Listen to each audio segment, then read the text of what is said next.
Welcome back everybody, Driver53 here, and today we've got a video taking another look at the Placeable EcoGreen factories by Vanquish081. And which one are we looking at today? Well, it's going to be liquid fertilizer.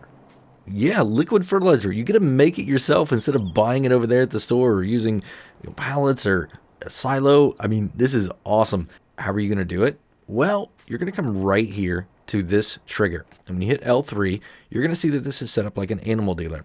What you're going to do is hit X, and it's going to take it from the left side over to the right. And then you're going to hit square to confirm. Now, you may be wondering, can you do two? Unfortunately, no. This one is only one production level. There are others that are going to be able to give you two production levels, but these factories right here, the EcoGreens, are not set up that way. Now, we also have other minerals and chemicals that you can produce here from the EcoGreen factories. There's lime, there's herbicide, and there's mineral fertilizer. So if you're interested in those, I'm going to go ahead and post a link up here to the mineral fertilizer one.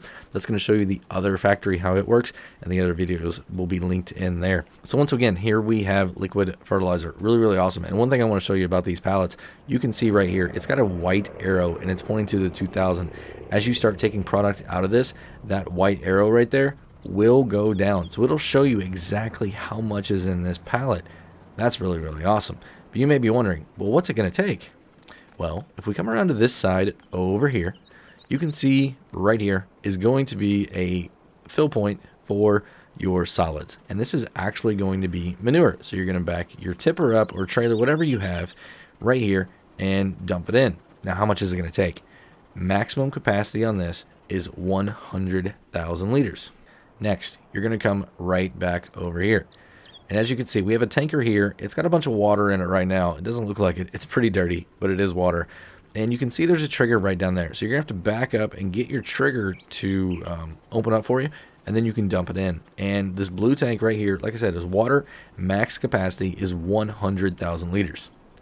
Now, next, you can see right here, this green tank. This is actually going to be slurry. Same thing applies. There's a trigger right there that you're going to have to back up to, and then you'll be able to dump slurry into this tank. This one actually holds 500,000 liters max capacity. So do you have to have all of those tanks at max capacity before it turns on?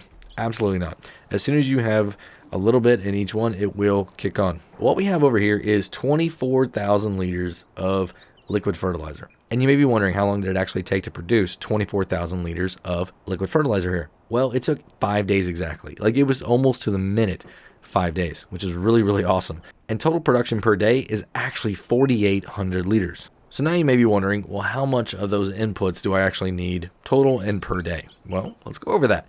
First one is going to be water, and you're actually going to need 25,001 liter of water. I know it says one, that's what it came out to, but 25,000 liters of water, and per day, that's actually 5,000 liters. On manure, it's going to be the same thing. 25,000 liters of manure total, 5,000 liters of manure per day. Now on the slurry is going to use a little bit more. It's 143,000 liters of slurry, and per day that comes out to 28,600. So what are you going to be able to do with this? Are you going to be able to sell it, use it, store it?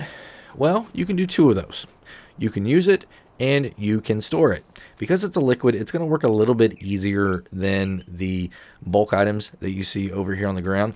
This is actually lime right here, and we've got that other video too if you want to go check that one out. We posted it just a few days ago.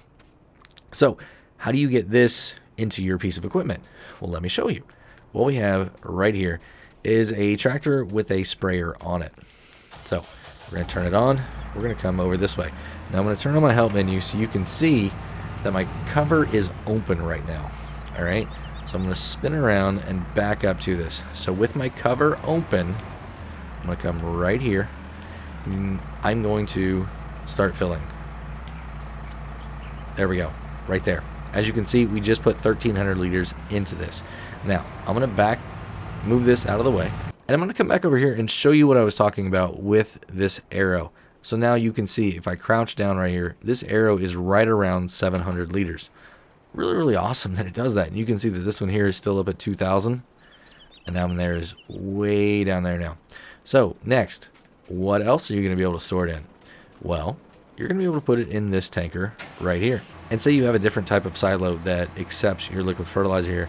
all you're going to have to do is pull up right here. Let me go ahead and put my help menu on again. Alright, so the really interesting thing about this is you got to be really, really close to these before they are going to fill, but they will actually start filling automatically. As soon as you pull up next to it, boom, it's going to start going. So that's really, really cool, and it's got to be just in the right spot too. That's how you're going to fill up this tanker right here. Some of the other tankers may not have an automatic feature, but I just wanted to show you that it will go into tankers like this. Now the last one. I really, really like this mod. This is a Tatra Phoenix. It's an ITRunner truck, and you've got this AutoLoad dock that's sitting right here. And this one here is specifically designed for Fertilizer, and this is also by the VSR team. Really, really awesome mod. And what you're going to do is you're just going to pull up next to it. That's all you have to do, and it's automatically going to start filling. So you can see that I don't have any special command over on my help menu right now. All we do, pull up next to it, and it's going to start loading in pallets. You can see they're a really, really nice color right there. So what I'm going to do is go ahead and fill this all the way up, because I want to show you guys another really, really cool place to store these. We haven't actually showed you any silo yet. So as you can see, 13,500 liters. So over there in the distance, you can see that I've got some racking systems underneath covers. And this is actually another mod that is by the VSR team. And as we get closer, you can see that there are a lot of other liquids and things on here. So as I pull forward, watch what happens when I get over the yellow box.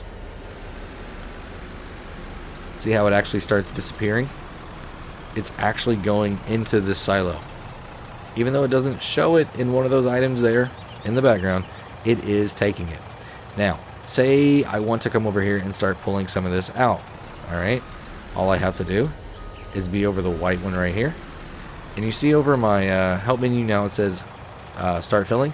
I'm going to hit L3, and there we go. I've got 4,697 liters of liquid fertilizer in the silo. When I hit X, it's going to start filling it up for me. So be careful. When you drive over the yellow, all you have to do is drive over it, and it's automatically going to start unloading. Really, really awesome mods here. I really like this entire setup. And we're actually going to start using these mods a little bit more in some Let's Play videos. I want to do a series of videos showing off how you actually use them on a farm, right? And not just as like standalone over here for testing and stuff, right? And bulk make stuff. I want to actually use it to show you how production chains are going to function here in FS19, and hopefully some of you want to use this in preparation for FS22. I mean, we saw how production chains are going to work in FS22, and I feel like this is very, very similar. So if you already are in this mindset, you're going to be very, very prepared for FS22. So if you enjoyed the video, everybody, go and give me a thumbs up if you would. If you want to be kept up to date on all my latest Placeable Factories videos or production change videos here for FS19, think about hitting that subscribe button. And if you do, hit the notification bell too. Have a great day, night, evening, everybody. Until next time, this is Driver53, signing off.